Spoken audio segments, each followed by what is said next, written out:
So, slide number 5, degrees of philosophy.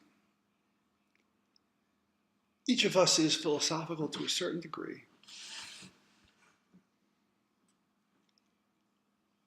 We're all on a spectrum. Some people are highly philosophical. Some people are kind of minimally philosophical. Children are naturally philosophically inquisitive, curious, in search of understanding. They want to understand things, what they are and how they work and how they got there and what they're for. And they like explanations and narratives, stories that explain things and make things make sense to them. They demonstrate all these philosophical tendencies with the repeated use of one word. Think about it. What's the word? Okay, I'm going to tell you. Pause it if you don't want to hear it yet. The word is why. Right? Why is the moon following us? Why is the sky blue? Why can't I have my dessert before dinner? Why do I have to go to bed? I'm not tired. So on. It's, prized when it starts happening. Oh, look how brilliant Johnny is. So that after a while, people get tired of it, and it comes to an end. I say that in a way, society kind of beats that out of them at one point, whether it's parents, siblings, teachers, friends. Why might that be? When I ask you a question, and I'm still rolling here, I don't want the tape to go on too long, so pause whenever I ask you a question and think about the answer. Why does society beat the question why, the philosophical spirit, out of children at a certain point? It applauds it when it comes in, but then after a while, it's kind of put a damper on it or a cap on it, put a lid on it. Why might that be? Well, I have some theories of my own. There are probably a number of reasons that answer the question. So, certainly some kids just get annoying that even when you give a valid answer why, they just keep saying why, like it kind of becomes like an annoying game. So that's one reason to be annoyed, because it's annoying. Another is adults don't always have all the answers, right? And they don't want to lose authority by admitting that they don't know certain things. Another is like when some of those questions I used as examples before, like why do I have to go to bed? Why can't I have dessert? Why can't I have more ice cream? Why can't I go out and play? Why do I have to do my homework? Right? Really what those questions are not just explanations. They're attempts, they are almost explicit attempts to undermine the parent or the teacher's authority.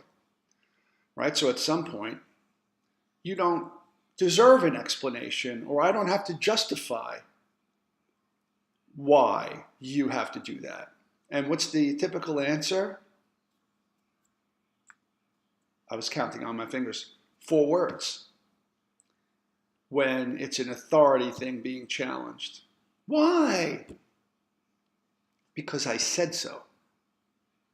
That's why, right? I think that the larger thing is that, like, none of us want to get caught up publicly acknowledging our ignorance. There's a high price that's put on that. Like, if you don't know something, we're embarrassed about that. This is one thing that I hope that you get out of this course. The ability to be comfortable being honest, saying, I don't know, I don't follow soccer or football or politics or whatever it is, right? I just don't, I don't know about that. Oh, I don't know about biology, or I never studied that, right? I have no idea what that term is. What show? No, I've never heard of that show. I don't watch TV or whatever, right? That's much better than when people are using terms and throwing information at you that they speak in a way as if you're supposed to know what they're saying. Many of us are too embarrassed to say, excuse me, could you repeat that? Or what was that word? Or, right? So instead we just like, yes. Wow, interesting. Well, I didn't think of that. Or, yes, that was some game last night, wasn't it? Right? So just keep that thought in mind because it'll come up more than once in the semester about acknowledging what you don't know. That's a philosophical skill, actually. That's one anyway. So I think each of us is more or less philosophical. But what does it mean to be philosophical, right? List some characteristics. You might want to pause this. List some philosophical characteristics. What are the characteristics, tendencies, dispositions, character traits, behaviors, etc., that if you have them, you're philosophical to the degree that you have those traits?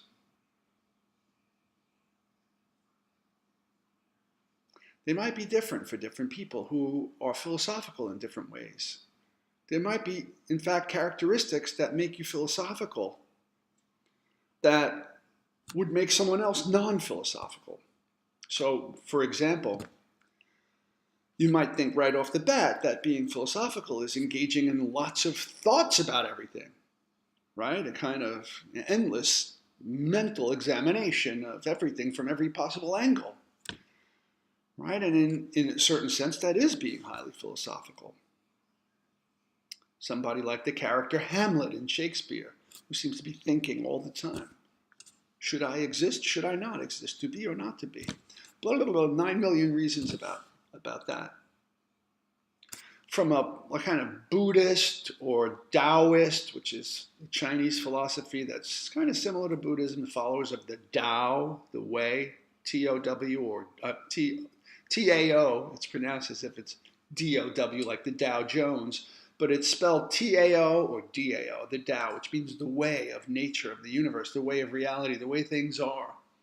There's a certain kind of Chinese philosophy with the yin-yang and go with the flow and all, that's Taoism. And Buddhism is all about meditation.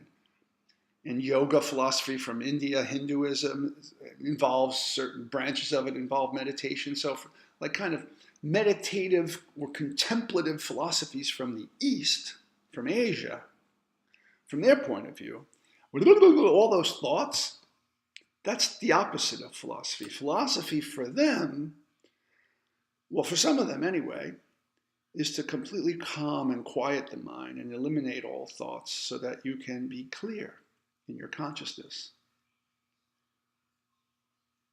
right? And the mind as a mirror shouldn't have all that activity blurring up the mirror. There's a metaphor in Asian meditative philosophy with the lake, that when the lake is choppy and waves are moving and everything, the water gets all stirred up, stirs up the mud from the bottom, and it becomes murky and dark. And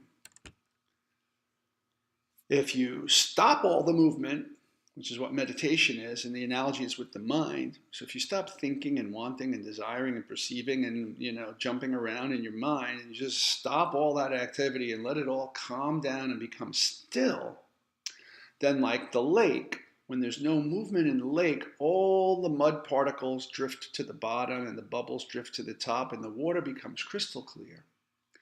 The surface becomes like a sheet of glass, which functions like a perfect mirror reflecting the moon on the water. That's a model for enlightenment. The enlightened mind sees reality directly and immediately as it is, without any confusing interpretive activities of the mind imposing things on reality. So mind as mirror, totally clarified of distorting influences, perceives reality. Two radically different conceptions of philosophy, and we'll say more about that later, right? So that's paradoxical. How could both thinking deep thoughts and examining them carefully and not thinking thoughts at all be philosophical, be characteristics of a philosophical mind? All right, there may be others. I mentioned them previously about the kinds of skills that philosophers use. So if you're prone to critical thinking, if you're prone to reflection, if you're prone to analysis, if you're prone to logical reasoning, if you're prone to meditative contemplation, right? If you're prone to any of those kinds of things, that's a philosophical mind. If you're prone to noticing contradictions and puzzles and problems, right? If you're strongly inclined to understand everything and see how it all hangs together, right, and make sense of everything, that's a philosophical mind. So there's a number of different things that are ways in which you could be philosophical, just like there's many different ways in which you can be artistic, right? You can be artistic with film, with words, with paint, with clay, with wood, with all sorts of things, right? Okay, let's move on to the next slide.